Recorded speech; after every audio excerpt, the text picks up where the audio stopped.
Halo, selamat sore. Perkenalkan, nama lengkap saya Karinandi Dotibani Abu. Ini 243267. Saya dari Fakultas Keguruan dan Ilmu Pendidikan, Prodi Pendidikan Jasmani, Kesehatan dan Rekreasi. Jadi baik, pada waktu dan kesempatan ini saya akan memberikan sedikit berupa perkembangan diri saya di perkuliahan mengenai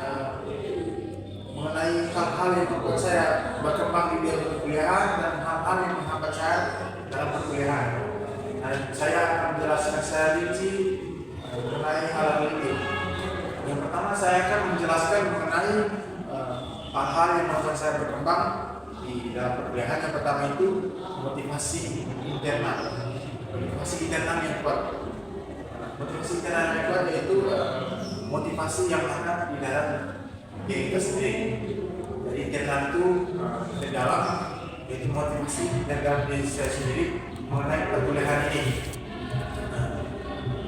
Yaitu sebuah dorongan yang terus belajar dan berkembang. Motivasi ini muncul karena kesadaran di dalam diri saya sendiri dan juga akan pentingnya pendidikan bagi masa depan saya sendiri. Sebagai mahasiswa yang memiliki motivasi internal tidak mudah menyerah meskipun menghadapi kesulitan di dalam perkuliahan itu. Jadi semua motivasi ini tergantung di dalam diri saya sendiri, dan motivasi yang menurut saya berkembang itu motivasi secara internal atau dari dalam diri saya sendiri yang begitu kuat. Contohnya itu ketika saya memperoleh nilai yang rendah pada suatu mata kuliah yang tidak langsung, saya tidak langsung berkesasa, tapi saya terus berusaha dan dalam diri saya sendiri untuk bisa mendapatkan nilai yang bagus. Ketika saya mendapat nilai A, saya berusaha mendapat lebih giat lagi belajar mendapat A+. Ketika saya terpuruk mendapat nilai C, saya berusaha untuk mendapat nilai A. Dari situ motivasi internal yang ada dalam diri saya. Dan yang kedua itu hal-hal yang membuat saya berkembang itu disiplin dan manajemen waktu. Jadi disiplin manajemen waktu itu adalah kunci kesuksesan. Di mana ketika kita disiplin, maka hal-hal yang kita inginkan akan tercapai. Contohnya saya membuat jadwal belajar untuk membuat belajar harian yang membagi waktu antara kuliah, mengerjakan tugas, dan istirahat. Jadi ketiga hal ini sangat penting. Ketika kita membagi waktu, mana waktu untuk kuliah dan juga mana waktu untuk mengerjakan tugas, dan juga yang penting itu istirahat. Karena ketika kita terlalu fokus juga, kita mungkin akan merasa kecapean dan juga merasa malas. Ujung-ujungnya akan merasa malas. Jadi dari situ kita juga perlu ada istirahat. Dan juga pembagian waktu itu sebenarnya sangat baik sehingga dalam perkuliahan berjalan lancar dan juga jangan terlalu untuk memaksakan kemampuan kita. Yang ketiga itu keaktifan dalam perkuliahan. Keaktifan dalam perkuliahan ini sebenarnya sangat penting. Karena perkuliahan kita tidak boleh hanya duduk diam atau mendengarkan suara dosen saja untuk berbicara, tetapi kita juga harus melakukan atau berinteraksi bersama dosen dan teman-teman melalui kegiatan perkuliahan atau melakukan pembelajaran materi itu secara baik. Yang selanjutnya itu contohnya itu saya berani bertanya kepada dosen, saya berani menyampaikan pendapat saya, dan berani memberikan saran untuk pembelajaran. Dan juga saya berhak untuk bertanya mengenai hal-hal yang belum saya ketahui. Dan yang paling penting saya aktif dalam perkuliahan. Dan juga yang terakhir itu perlu adanya diskusi kelompok untuk menambah wawasan. Jadi ketika saya belum mengerti mengenai materi, saya tidak boleh lihat saja, tapi saya harus berkonsultasi dengan dosen dan juga dengan teman-teman sekalian. Dari situ juga bisa membuat saya berkembang. Jadi itu hal yang sangat penting. Yang selanjutnya itu refleksi atau evaluasi diri. Jadi refleksi atau evaluasi diri ini kita tidak boleh yang namanya egois. Jadi kita harus mendengarkan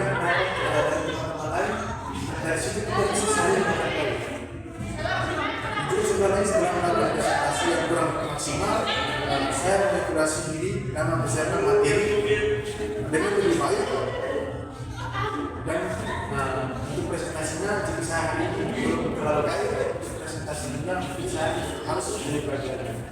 Itu sebenarnya dari motivasi atau cara dari diri sendiri. Selanjutnya hal-hal yang membuat saya tidak berkembang atau hal-hal yang membuat saya berkembang dan berkembang, yang pertama itu kurangnya tujuan yang jelas. Dari tujuan yang jelas, pilihan kita akan merasa kita juga akan merasa bingung.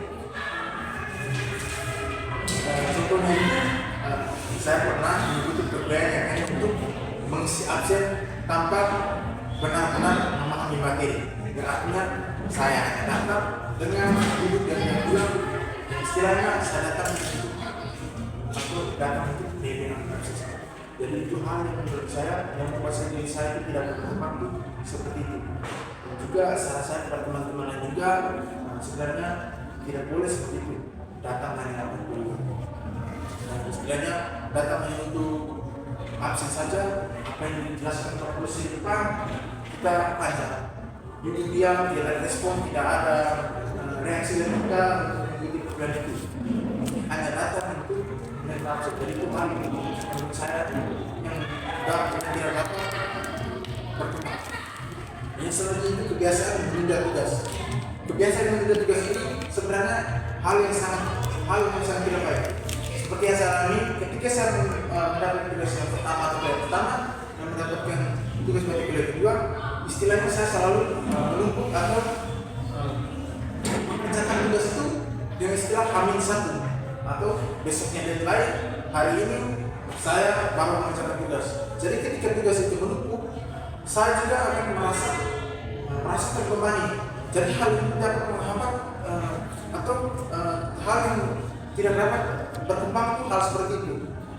Melepas tugas atau menumpuk itu hal yang tidak baik. Seharusnya dari saya itu dan dari diri sendiri dan teman-teman yang lain, ketika ada kuliah, contohnya hari ini diberikan tugas, jika pulang ada waktu luang, kita bisa langsung mengerjakan tugas atau menyicilnya pelan-pelan. Selanjutnya juga untuk mata kuliah selanjutnya jangan menumpuk. Kalau ini hari kita tidak kerja, selanjutnya kita tidak kerja, dan bersama berkumpul, kita akan merasa terbebani atau merasa kita tidak nyaman karena dulu mengerjakan tugas. Jadi hal-hal itu dapat juga menghambat perkembangan kita selama perkuliahan. Yang selanjutnya itu sikap pasif dan kurang percaya diri. Sikap pasif dan kurang percaya diri ini ketika dosen memberikan pertanyaan kita bisa menjawab, tapi karena kita sebenarnya tahu kita tidak punya percaya diri dalam menjawab dan dosen atau memberikan saran atau memberikan sebuah pertanyaan dan jawaban, itu hal yang dapat menghambat. Yang aslinya kita bisa, kita tidak ada kepercayaan diri, maka kita akan diam saja. Kembali lagi kita yang saya sudah jelaskan tadi, datang hanya untuk nilai absen, tidak datang untuk absen.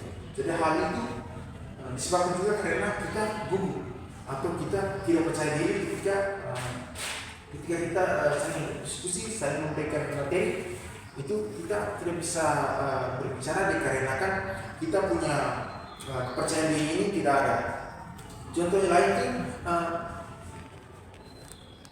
memilih diam atau saat diskusi memilih diam meskipun memiliki pendapat, yang artinya ketika saya berdiskusi kelompok atau pendapat kelompok, ketika saya berdiskusi yang aslinya saya bisa juga berdiskusi menjadi tidak bisa dikarenakan kepercayaan diri saya tidak ada. Dari situ saya merasa bahwa saya datang hanya betul-betul istilahnya hanya nebeng di orang. Jadi saran dari saya juga sebenarnya tidak boleh. Jadi hilangkan hal-hal yang membuat kepercayaan diri Anda itu memudar, tetapi kita harus percaya diri agar bisa saling istilahnya saling melengkapi dengan teman-teman yang lain saat berdiskusi. Jangan istilahnya hanya nebeng. Ya selanjutnya pengaruh lingkungan. Pengaruh lingkungan ini menyebabkan hal yang menghambat perkuliahan kita. Yang pertama ini yaitu ketika kita pulang, yang sudah saya jelaskan, adanya tugas tidak kerja dikarenakan duduk dengan teman yang minimal sehingga kita lupa dengan tugas.